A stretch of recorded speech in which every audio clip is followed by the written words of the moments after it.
What's up, everybody?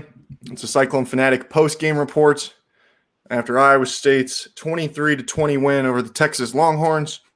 As always, presented by our friends at Carl Chevrolet. If you're looking for a new or pre-owned vehicle, you can do that at Carl Chevrolet and Ankeny. Carl Chevrolet Stewart. Check them out online, carlchevrolet.com, carlchevroletstewart.com.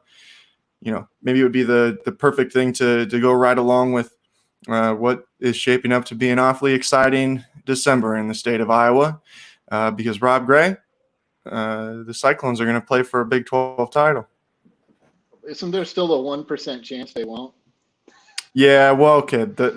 I think Kansas has to beat somebody, and it would take a lot of craziness. I know. It's insane, and what an incredible day, and what a huge achievement for these guys. That, as Coach Campbell said again, wasn't perfect. You know, you had a missed field goal, you had a penalty iffy penalty, but penalty that allowed them to get 3 points, and a few things, but won the turnover battle and made the drive that you needed to win the game and made the stop you needed to win the game. That's as satisfying as it gets, especially for so many times they've fallen just barely short in some of these huge games.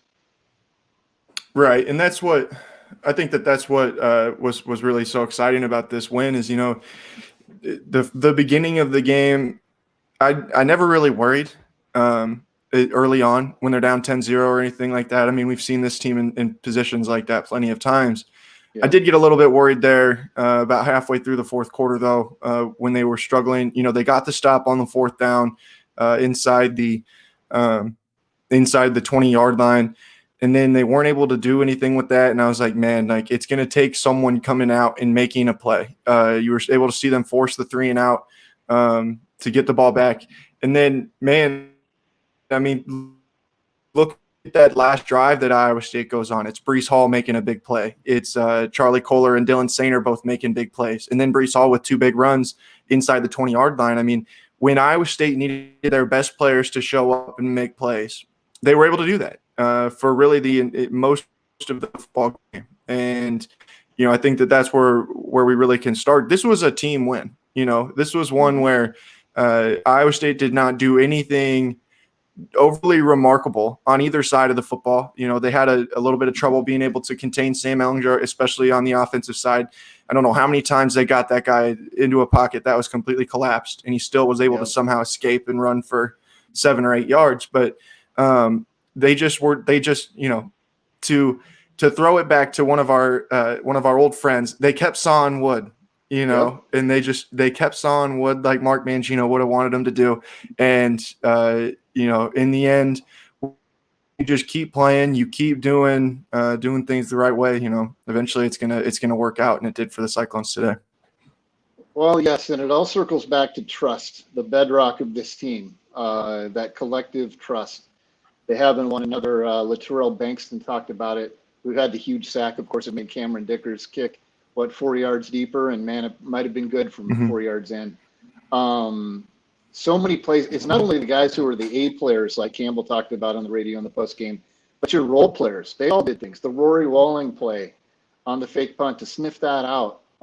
Really, I don't know why Herman rolled the dice there, given the situation at the time, but thank God he did, and Rory Walling made the play. And even on the drive where Bankston gets the stop, gets the sack. I mean, you had a nice pass defense by Tegon Kyle. That was, I think, a 10-yard plus gain. He jars the ball loose, so for an incompletion. And you got the Jake Hummel fingertips on the ball to prevent them being maybe 5 or 6 yards closer. And then that offensive series, you talk about trust. Breece Hall, it had been tough sledding. That Texas front four is no joke. And it had been tough sledding. He was averaging still 4+ yards to carry, but he was sitting until that last drive at about maybe 65 yards. And he didn't quite get to 100, ended that incredible streak, but runs for 18 yards right out of the gate. That's trusting that O-line that at times was really pushed around. And then you see it in Brock Purdy going to Dylan Sainer, having a career day where every time after he made a catch, it looked like he could barely walk, and he came on that great, huge 2-yard touchdown for Breece Hall. So many guys, as you said. We might have the same theme with our columns today, but you want to talk about a team win personified. That's what this was today. Absolutely. And I mean, I think Randy makes a good point on Facebook where how many times have we seen it where, this team had an opportunity, and we kind of talked about this on the post-game show last week, where you had an opportunity to play a game that would elevate you, and break through the glass ceiling a little bit, and you go to that next level and you get yourself into a championship game, but you got to go on the road and you got to beat someone that's good. That's a good Texas team. I mean, I think last year when they beat Texas, it wasn't cheap necessarily. That team was not. I don't think that team was very good. Yeah, but yeah. This is a good Texas team, and to go on the road and beat them in the way that they did, it's a statement. It's on senior day. I mean, that was a we are here moment, and you better be paying attention. And to do that with the adversity that they faced during the game, where things certainly were not going their way for pretty sizable stretches. And like I said, you just keep grinding, you keep playing, and you put yourself in a position where you can win the football game. And man, I mean, it was it's a fun one. There's going to be a lot more fun to be had down the road, but when you just look at all of the different pieces of this game, I think that this is one that, Breece Hall summed it up perfectly in the post-game press conference. 5-star culture beats 5-star players. If there's ever been a better indication that Iowa State has 5-star culture, I don't know what it possibly could be. Yeah, completely agree. And let's replace that glass ceiling with a sturdy wood ceiling, since we'll keep with the keep sawing wood metaphor you brought up from our good friend, Coach Mark. But yeah, I mean, they met the moment. I mean, they've done it for big games, but they haven't always done it at that crucial moment.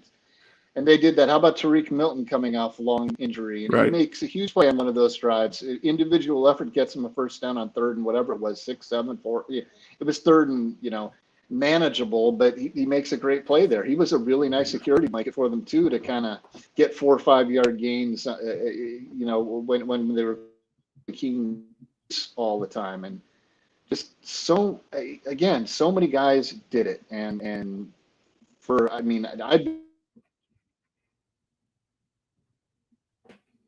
upset when Iowa State does these things, even in the last few years when they've shown they truly belong, and they're not really outclassed by anybody in terms of physicality or what they look like and all that.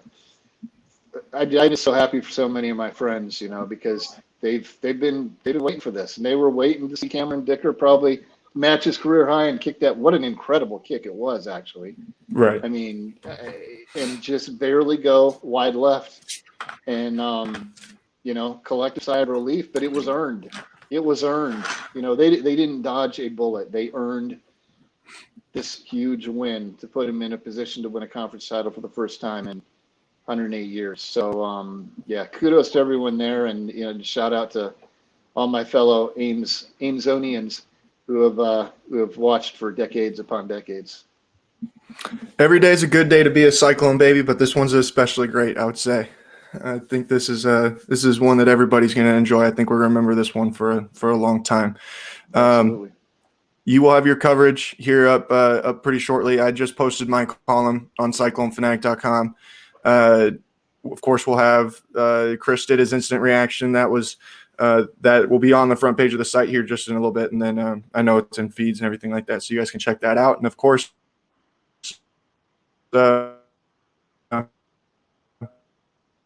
Yep. I lost you for a minute there. Have plenty more basketball this weekend, and then football and things on Monday. Victory money I'm looking forward to do. I lost you too. I bet you did.